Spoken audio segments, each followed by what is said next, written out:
Good afternoon and Happy New Year to everyone to Landrum HR's Vaccine Mandate webinar. I'm your host, Sal Vergara, Vice President, Strategic Partnerships for Landrum HR and HRQ. I'm joined today with one of our managing consultants, Ms. Becki Haines. We look like we have some technical difficulties, so if you'd bear with us as we get Becki back online, we'll be starting in just a few minutes. As we wait for Becki to log back in, as always, special thanks to our marketing department for orchestrating today's session. So you just saw the breadth of what Landrum HR and HRQ delivers to our client partners every day. So please let us know if we can be an extension of your HR team to support all of your human capital initiatives. Looks like we have Becki back online. As we continue, Becki, good afternoon.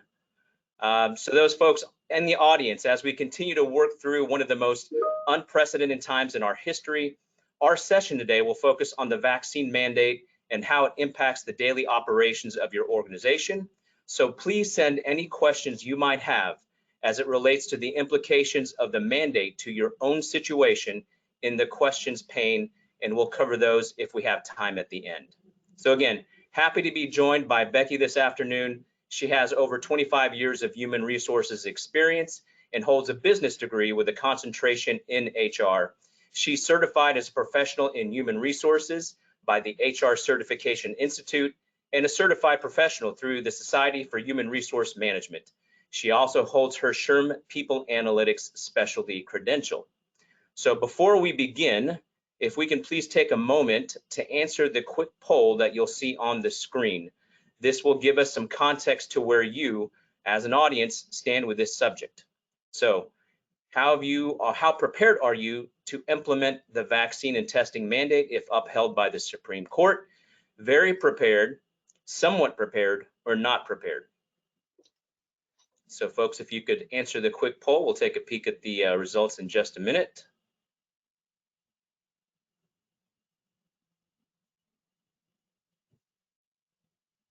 Again, how prepared are you to implement the vaccine and testing mandate if upheld by the Supreme Court? Very prepared, somewhat prepared, not prepared.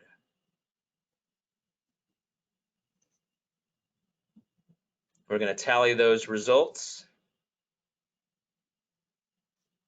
All right, so 15% very prepared, overwhelmingly 63% somewhat prepared, 22% not prepared at all. So that gives us great context to where you folks are as an audience as it relates to the mandate. So, Becki, let's get started. You ready?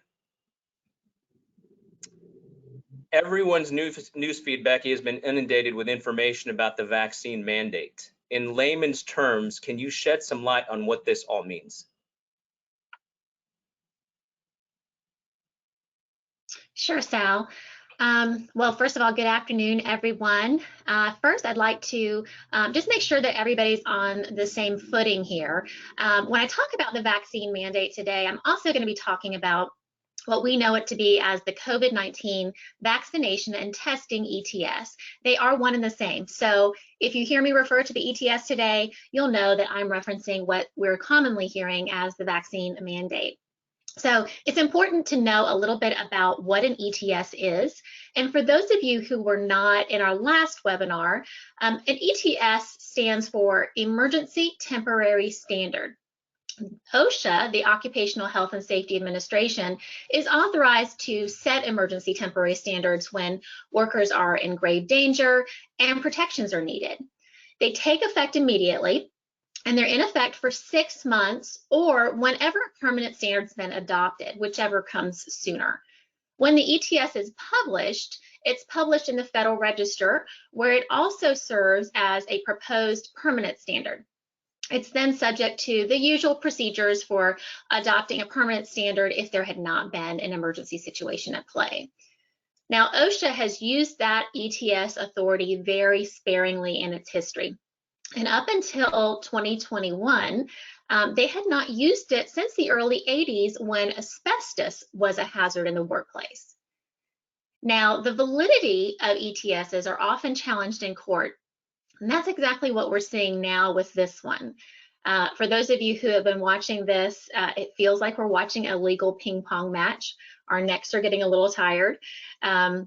As soon as this was released into the Federal Register, we had, within 24 hours, 6 separate courts of appeals, had filed appeals on it. And then nationwide, we had a stay by the Fifth Circuit. That has been quite interesting in and of itself. But then, of course, we had so many different courts that were in the mix here. And so we had to hold a lottery to decide which court is actually going to hear all these cases, because they had to be consolidated into one. And that ended up being the Sixth Circuit that won that lottery. And then on December 18th, as most of you know, the Sixth Circuit lifted that nationwide stay on the ETS, making it enforceable once again. Now, after they did that, OSHA came out and said, listen, we understand that as employers, we basically hit a big pause button on your ability to prepare. So we're going to extend the deadlines of compliance just a little bit for you. So the big question is, where do we stand now? Well, on December the 22nd, the Supreme Court agreed to entertain challenges to both the OSHA ETS and the CMS healthcare mandate. Now, they could have blocked the rule altogether until they heard the case, but they chose not to, which has forced many of us as employers to invest time and resources getting ready for the possible compliance date of the 10th. Now, the Supreme Court did fast track the timeline for the cases. There is some finality concerning their obligations under these mandates. Now, oral arguments will start tomorrow, but it's really uncertain at this point whether or not they'll be able to issue a ruling by January 10th, which is just Monday, which is the first date of compliance. And anyway, that's why we're here today, because you guys have a lot of questions. We've been getting questions pouring in from around the country, and we wanted just to take some time to talk through some of those questions and give you the answers that you need to move forward and be prepared. Excellent. Thanks so much for that context, Becki. So let's start off with some of the basics. This mandate will ultimately impact a lot of people. Which employers are required to comply with this ETS? Simply put, it's just employers with 100 or more employees that have to comply. Now, they did make 2 exceptions to that. One are employers who are federal contractors or subcontractors. They're covered under the Safer Federal Workforce Task Force, and so they are not covered. And then the other segment of employers are those that were subject to the healthcare ETS from the summer of 2021. Got it. Now, I'm sure this is a very common question, but how exactly is the 100 employee threshold calculated? Well, Sal, it's calculated by single corporate entity, regardless of locations that they work at. So it doesn't matter about work sites, it's just the corporate entity itself.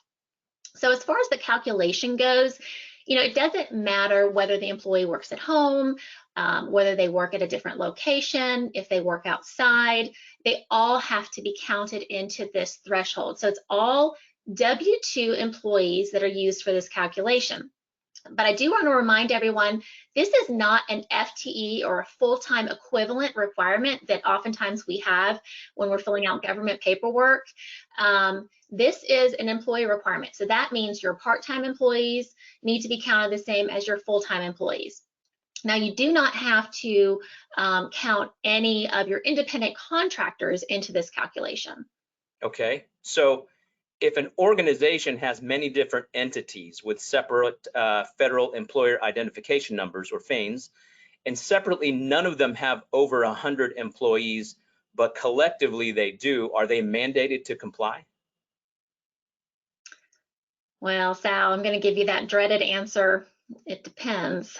At this point, there's nothing in the ETS that states that common ownership across entities should be viewed as a singular employer for purposes of meeting that 100 employee threshold by itself. However, if those entities are actively engaged in worksite safety activities together, they do have to be combined for purposes of this threshold. So a good example of that might be if you have one safety officer that goes from entity to entity aligning safety programs, then you would have to count all of those entities as one for the sake of the threshold. Okay, got it. Now, what if a company is right at the 100 employee mark and doesn't want to go through all of this compliance?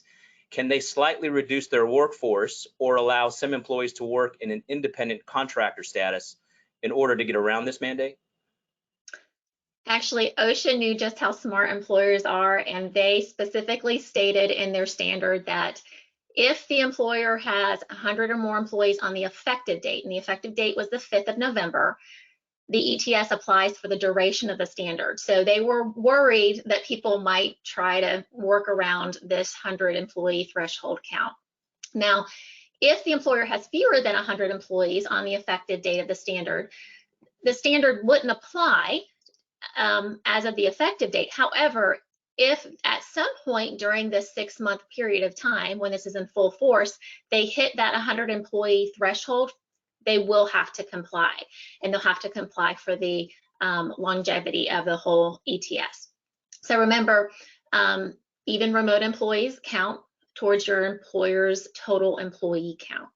Very important to remember that even remote employees count toward an employer's total employee count. So is it safe to say that a company that has under 100 employees can sidestep the mandate? Can they rest easy? Well, not just yet. Although it's true that employers with less than 100 employees aren't subject to the ETS, please keep your ears to the ground on this one. OSHA specifically stated in their release that one of the reasons that they made the 100 employee threshold is that they felt like employers of that size or larger could more easily handle the administrative burden that comes with this mandate. They also made a point to say that they are assessing the capacity of smaller employers, and they're seeking comment just to help the agency make that determination. So this is where I want to pause, Sal, and just let everyone know, if you have a strong opinion about this as an employer, please make your voice heard. All you have to do is go to the OSHA website. It's osha.gov. And if you go onto that website, you can click standards and then open for comment. And you can tell them exactly what you think from your perspective as a business leader. And they are looking at those things, so please take advantage of that. That's good to know. Again, audience, look for that link in our website in our resource center. So if a company has over 100 employees, as you previously defined it, are all of their employees then subjected to this mandate? Actually not. So they do have 3 exceptions. So your company might be held to the standard, but individual employees within your company may not be. So the 3 exceptions are these. One is any employee who doesn't report to a workplace where other individuals are present. So maybe they go into an office, but nobody else is there and you're not open to the public. They are exempted from this. If you have employees that work from home, as a reminder, OSHA does not include an employee's residence as a quote-unquote workplace. So if you have employees that work from home, they are also exempted from this. Now, either of those 2 categories of employees, if they should go into the office, say they have an annual training that they need to attend, or they have a meeting that they need to go to, at any point that they do that, then you do need to make sure that they have had that negative COVID test that was taken within 7 days prior to their visit. Now, the 3rd category of employee are those that work exclusively outdoors. Now, they are very clear that this is exclusive. So this isn't your employees that work a couple of days inside and several days outside. They have to be continually working outside. And they actually said a little something that I think is interesting here. If you have employees that work exclusively outside, but they go to your place of business first, get into a vehicle with other coworkers or anyone else, and then travel to that work site, even if they're working outside all day, they are not covered.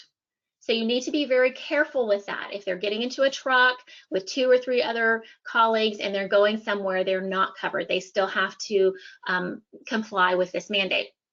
They did also say, though, that in the case of someone who's working exclusively outdoors, if they need to come in for a bathroom break or just a very brief meeting, that they're not going to lose their exemption from this. Okay, that's a lot of intricacies to those rules. Let's switch gears here. If an employee is covered by this standard and is vaccinated, what documentation is required? Well, there's many different things that they can present as documentation. One would be a copy of the record of immunization from a healthcare provider or even a pharmacy. Another would be a copy of the U.S. COVID-19 vaccination record card. They can provide a copy of medical records documenting the vaccination. They can provide a copy of immunization records from a public health state or tribal immunization information system, or they can provide a copy of any other official documentation verifying vaccination. It would need to have the vaccine name, the dates of administration, and a name of a healthcare professional or clinic that administered the vaccine.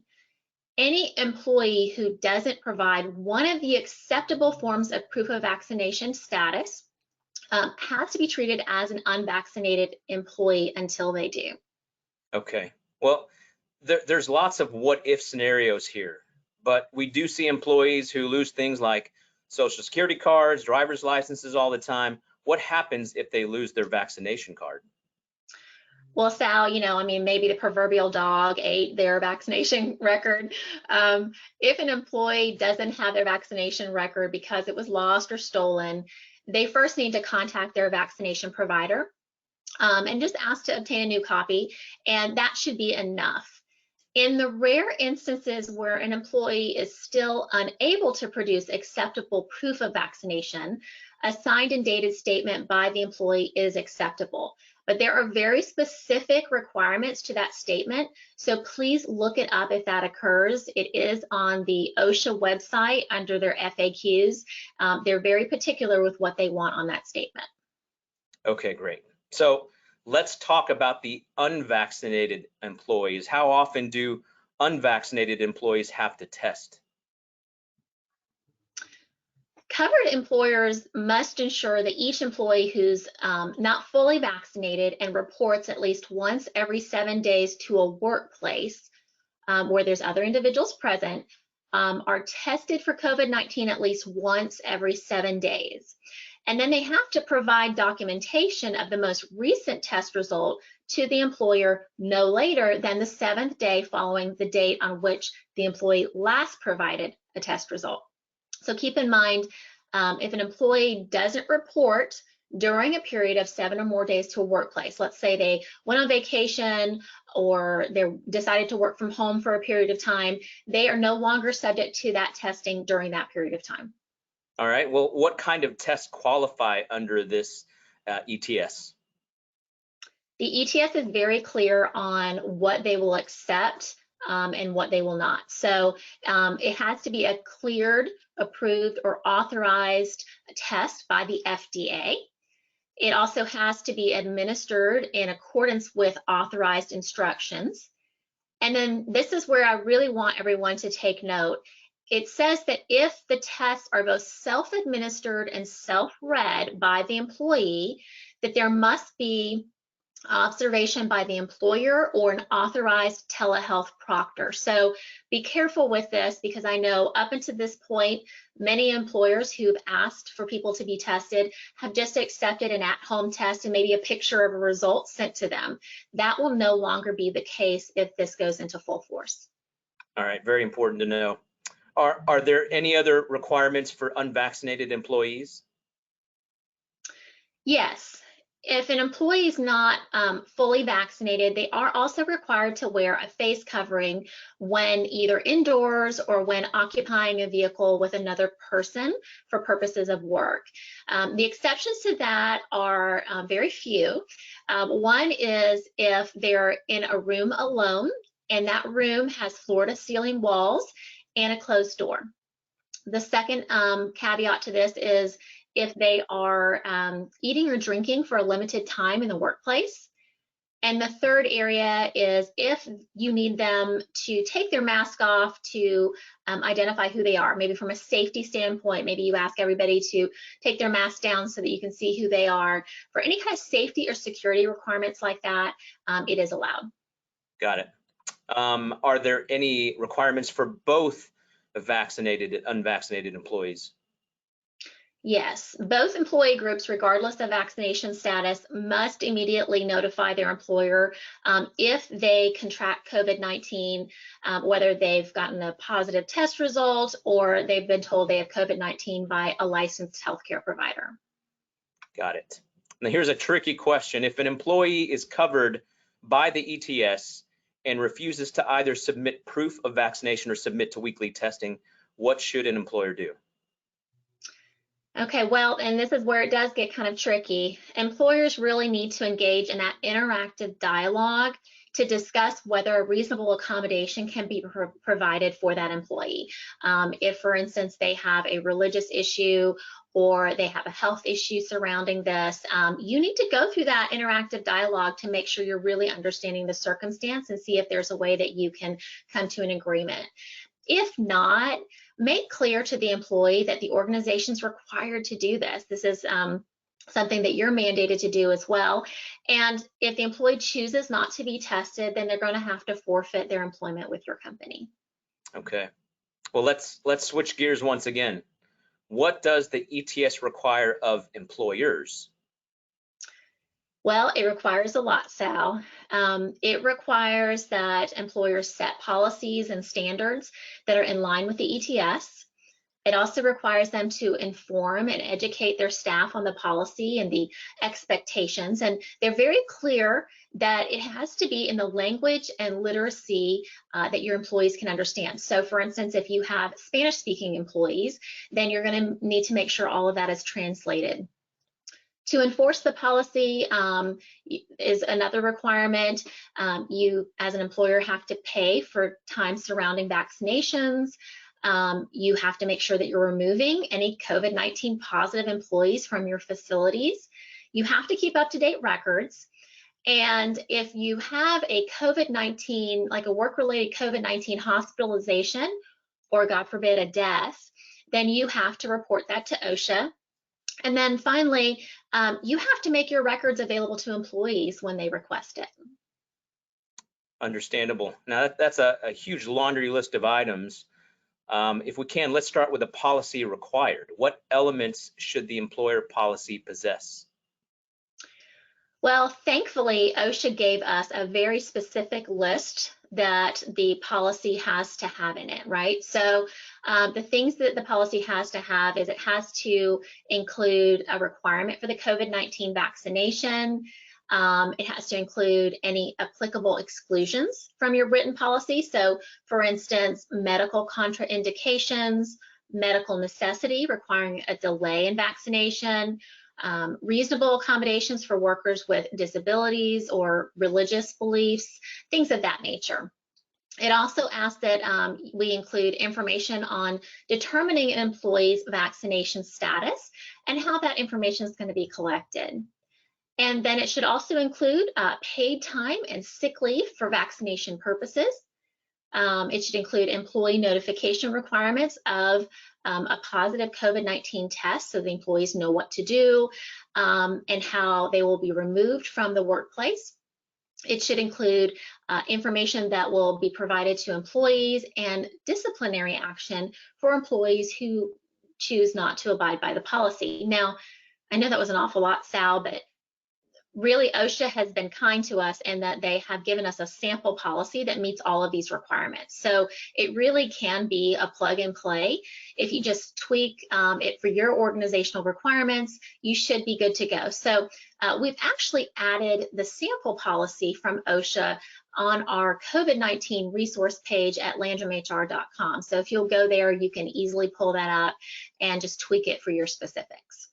Again, audience, lots of information on our COVID-19 resource page, so please visit that. And very quickly, there are questions popping up in the questions pane. I do see it.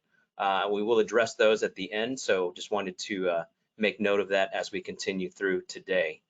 So does a company have any requirement to pay the employees when getting vaccinated? Well, for those employees who are going to get the vaccine, the company does have to pay the employees up to 4 hours of leave for each primary series dose. Now, that includes travel time. You'll also have to provide a reasonable amount of paid sick leave to employees recovering from side effects following each vaccination.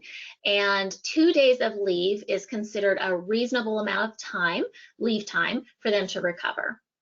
Okay, now having said all that, is the employer required to pay for the testing should the employees choose to be tested instead of vaccinated? Well, according to OSHA, no. Actually, this is the first time that OSHA has ever allowed for employees to pay for anything. It's definitely their stick of sorts to try to steer everyone in the direction of vaccination. Now, that being said, do keep in mind that there may be other state or local laws that you're in need of abiding by. So I know there's about 30 states that require employers to pay for work-related medical tests. So make sure you're checking that. And then if you are a unionized employer, then you definitely need to check your collective bargaining agreement as well. Many times they will require something like that too. OSHA has been really clear that an employer has the option to pay for testing if they want to. Just remember that you can always be more generous than the law allows and if your budget allows. Of course. So the all-important question here, what's required if an employee tests positive for COVID-19? Well, it's really the same thing if they're vaccinated or not vaccinated. If they receive a positive COVID-19 test, or if they're diagnosed with a COVID-19 by a licensed healthcare practitioner, they have to be removed from the workplace.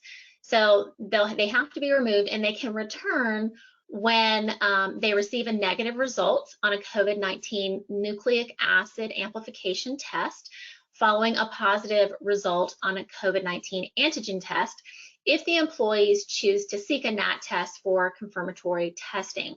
They can also come back when they meet the CDC's isolation guidance, and as most of us know, that's recently changed. And they can also come back when they receive a recommendation to return to work from a licensed healthcare provider. So I want you to note here, Sal, that employers aren't required to provide paid time to any employee for removal as a result of a positive COVID-19 test or a diagnosis of COVID-19. However, keep in mind that once again, paid time may be required by other laws. It may be required by your collective bargaining agreement if you're unionized. So make sure you're checking all of those different points of reference. Okay, great. Now, interesting question here. If an employee who was unvaccinated was out with COVID-19, can their company then classify them as fully vaccinated, assuming they have the antibodies? No, they cannot. The ETS does not allow for that. However, that being said, the standard provides that when an employee has received a positive COVID-19 test or has been diagnosed with COVID-19, the employer can't require the employee to undergo COVID-19 testing for 90 days following the date of that positive test. That really is in place, prohibiting the testing for 90 days, because there's a high likelihood of a positive result. And that result doesn't indicate an active infection, it just indicates a past infection. When the employee returns to work, though, they still do have to wear a face covering in accordance with an unvaccinated requirement. Very important to know that, definitely. Now, is an employer covered by this ETS required to proactively report anything to OSHA? Well, if an employer determines that a COVID-19 illness is work-related, an employer is required to report an inpatient hospitalization within 24 hours of their knowledge of it. They also have to report a COVID-19 illness if it's work-related and they die, then they have 8 hours from the moment that they know of it. So 24 hours for inpatient hospitalization, and 8 hours if there is a death. And again, those have to be work-related COVID-19 illnesses. And hopefully we see less and less of those scenarios this year. What records are companies required to keep? Well, they do have to keep a number of records. That they have to keep a roster of all employees that states whether they're vaccinated or not. It will need to have the supporting vaccination documentation for all those that are vaccinated. It will also need to have all the testing required for those that are unvaccinated. Now, it's important that you keep those records like you would any other medical record in your office. So make sure that they're under lock and key if they're physical documents, or make sure that if they're electronic, that it's limited in scope as to who has access to that, and that it's very secure. Now, upon request by the employee, the company needs to be prepared to make available a copy of their vaccination documentation, and any COVID-19 test results that they've given to them previously that are kept on file, they have a right to have a copy of that. Companies will need to be prepared to make available to any employee or an employee's representative the aggregate number of fully vaccinated employees at a workplace, as well as the total number of employees at that workplace. So I want you to keep in mind something here, that the first thing an OSHA inspector will ask for, should you be audited, is going to be that roster of employees with vaccination status. The very next thing they'll be looking at is, where did you house those? So make sure that those are housed separately, like medical records. Okay, great. Now, something that's most recently come up, what about booster shots? Are employers required to keep record of those as well? Actually, no, boosters aren't identified in the standard at all. So you don't have to worry about keeping up with that record at all. OSHA is, again, taking public comment on it in anticipation of a final ruling. So we might find, Sal, that it ends up in the final rule. We won't know that, though, till a later date. Okay, well, what if a company already had vaccination records on file prior to the ETS? Well, if an employer has already asked employees about their vaccination status prior to the ETS, they must still create a vaccination roster for each employee's vaccination status. They are required to maintain proof of the vaccination, the roster, and the documentation while the ETS is in effect. The employer can keep the documentation they collected prior to the ETS, though, so they don't have to go about getting brand new documentation, even if that documentation is not on the approved list. So they're somewhat grandfathered in. Okay. Well, we talked about a lot of details as to the ETS mandate. Let's talk about the when. I know the dates for implementation have changed.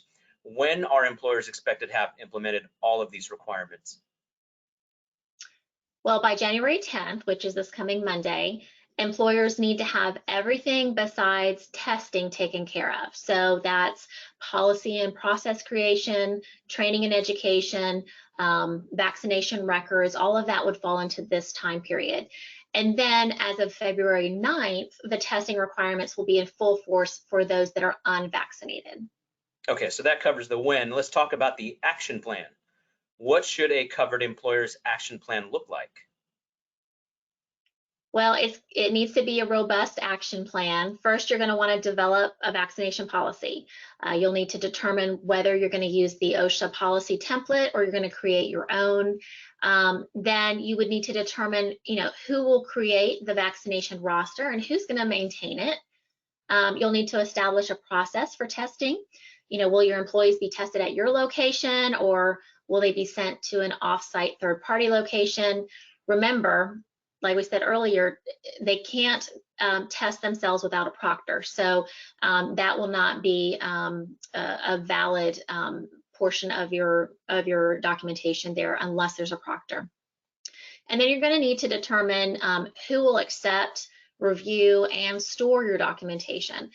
Things like test results, proof of vaccination. Remember, documentation has to be treated as medical information. It has to be kept separate. I know I sound like a broken record here, Sal, but it has to be kept separate from your employee personnel files. So please make sure that you do that. And then you're going to need to anticipate requests for accommodations. So make sure you have a really good system in place for what happens when somebody requests a religious accommodation or an accommodation under the ADA. Do you have a process in place for that? You'll need to make sure that you have that ironed out before that actually happens.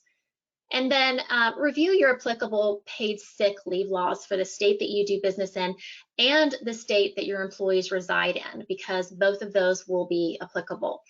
Remember, employers must provide employees with up to 4 hours of leave for each primary series dose. That includes your travel time. So they also must provide a reasonable amount of paid sick leave to recover from side effects if they have the vaccination.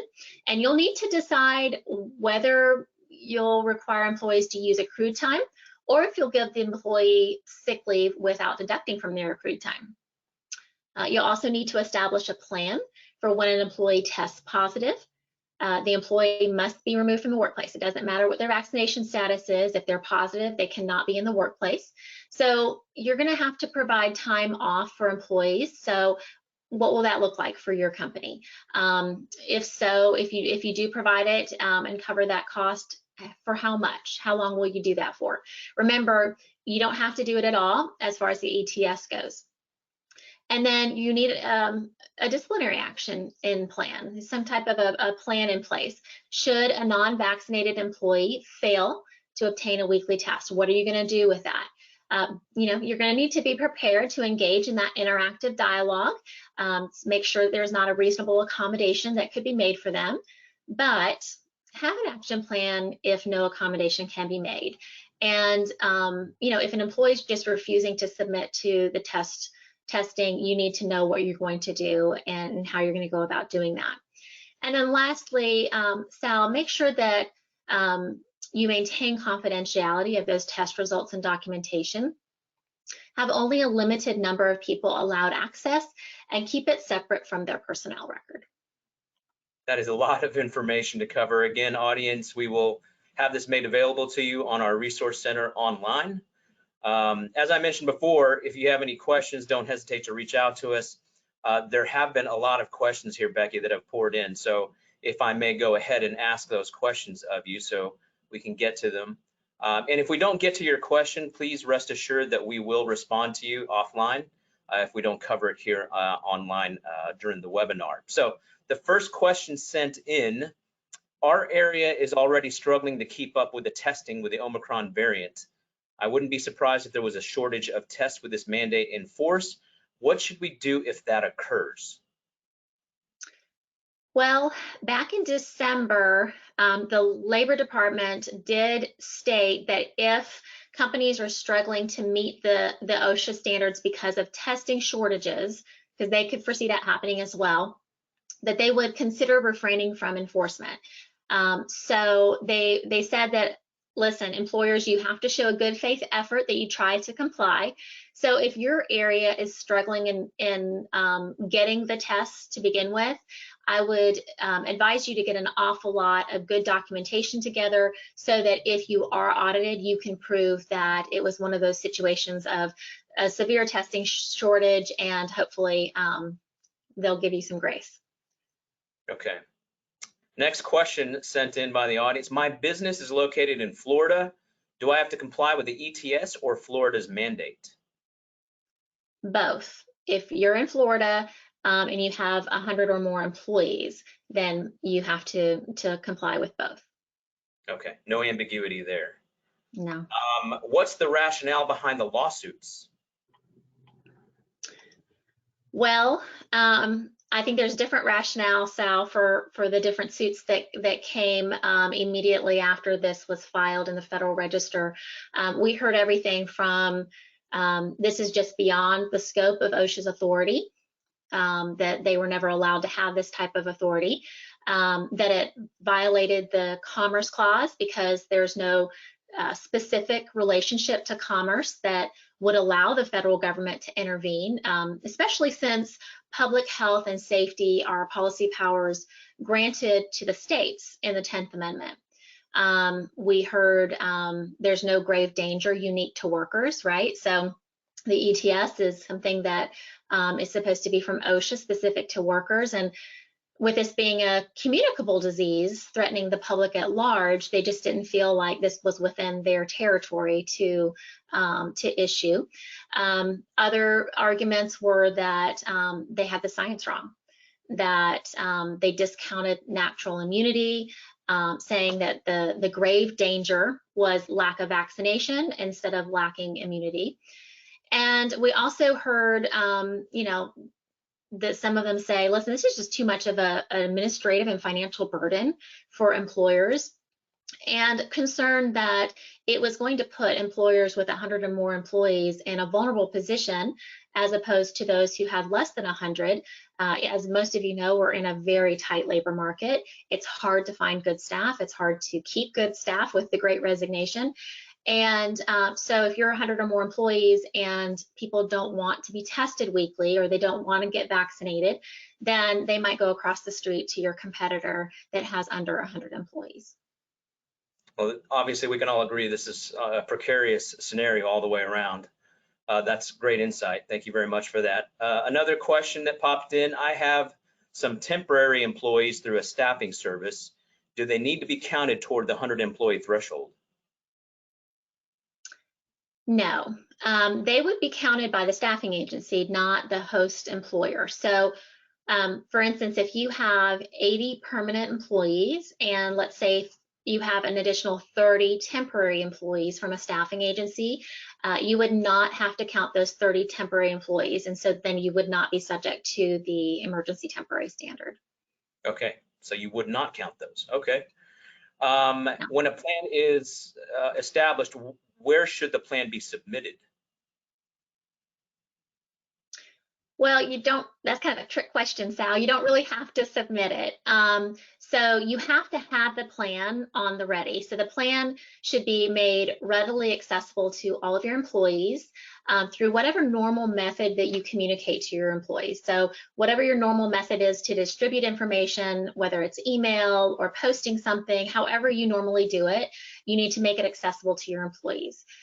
Employers aren't required to submit their written policy to OSHA unless requested. But when requested, you have to submit that written policy to OSHA for examination within 4 business hours of the request. So think about that long and hard, because that is not a whole lot of time. So you need to be ready. 4 hours, 4 business hours. Okay. Yes, 4 business hours. All right. I'm cognizant of time. There are a couple more questions here, so if you could bear with me. One that popped in: can I require employees to use their sick leave to recover from vaccination side effects? What if they don't have any sick leave available? Good question. Well, if an employee already has accrued paid sick leave, an employer may require the employee to use that paid sick leave when recovering from side effects experienced following that primary vaccination dose. Now, if your company doesn't specify between vacation and sick leave, for instance, you have a PTO bank, you can require employees to use that leave. Now, if you do specify between sick and vacation leave, you can only ask them to utilize their sick time, but not their vacation time. I actually, Sal, just talked to a local business owner about this yesterday. Because they did not have a separate, or they did not have a PTO bank, they had separate time.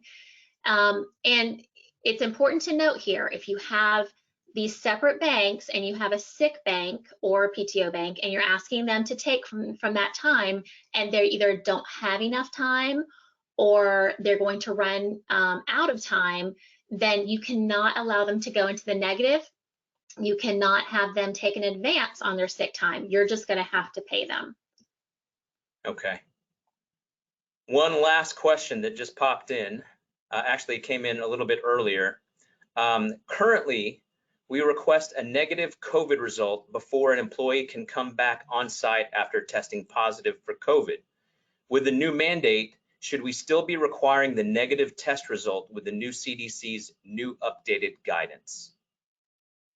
You can require that, or you can require that they just abide by the CDC guidance. So there was 3 things I talked about earlier in the webinar that you can show. So if their doctor gives them something that says that they're able to come back to work, you can take that. You can take a negative test result, or if you know that they've complied with the CDC isolation guidance, then you can accept that. But you don't have to accept one in particular. You can accept any of those 3. Excellent. Thank you.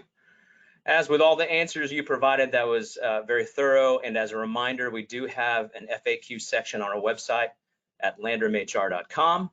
Becki, thanks so much for your time and expertise this afternoon. As we mentioned before, this is an unprecedented period in our history that we're all trying to navigate, and all of this information needs to be digested. And inevitably, we're going to have a lot of questions come up, so please let us know. Audience, we certainly appreciate you spending time with us today and hope that you've learned more about the requirements set forth in OSHA's latest Emergency Temporary Standard. If you're one of our clients with employee populations affected by this particular standard, you should have already had one-on-one meetings scheduled with our in-house HR practitioners walking you through your compliance plan. If you have not, please let us know. Also, for our clients that run their payroll through us, we've created new pay codes so that you can track hours paid for employee COVID vaccination and testing. As a reminder, any time not worked, this is very important, any time not worked, even if paid, does not count towards the 40 hours needed prior to overtime wages kicking in. So let me repeat that. Any time not worked, even if paid, does not count toward the 40 hours needed prior to overtime wages kicking in.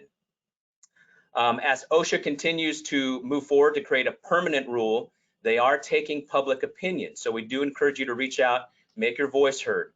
We have included the government link for opinions on rulemaking on our COVID-19 resource page at landrumhr.com. You'll also find a copy of the sample policy, OSHA's FAQs, and OSHA's fact sheet, among other things, on this resource page.